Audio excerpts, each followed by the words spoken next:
এই টার্মটার সূত্রপাত হলো মানে কোথা থেকে? আমরা তো এইটা আসলে ক্রনোলজিক্যালি বললে এটা বেশ মানে আমাকে একটু সময় দিতে হবে আপনাকে। সেটা হচ্ছে যে দেখেন, ফ্যাসিবাদী আমলে এটা সত্য কথা যে বাংলাদেশের রাজনৈতিক পরিসরে এবং ক্যাম্পাসগুলোতে এক ধরনের নির্যাতন নিপীড়নের সংস্কৃতি চালু ছিল। এবং ফ্যাসিবাদ মানে কিন্তু আদারিং করা, মানে Right.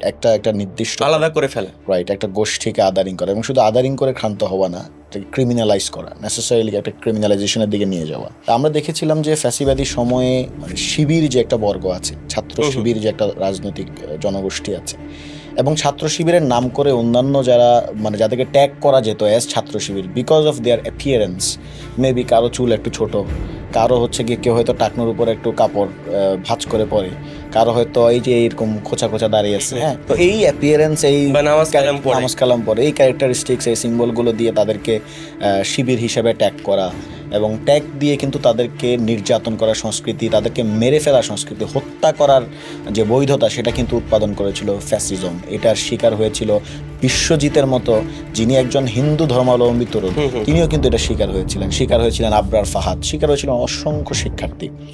ফলে সেই অবস্থার প্রেক্ষাপটে দেখা গেছে যে ছাত্র শিবিরের ঢাকা বিশ্ববিদ্যালয়ের কোনো নেতৃবৃন্দ দেখা গেছে হয়তো তারা নিজেদের যে রাজনৈতিক পরিচয়, সে রাজনৈতিক পরিচয়টাকে হয়তো তারা প্রকাশ করতে চাইতেন না জনপরিসরে।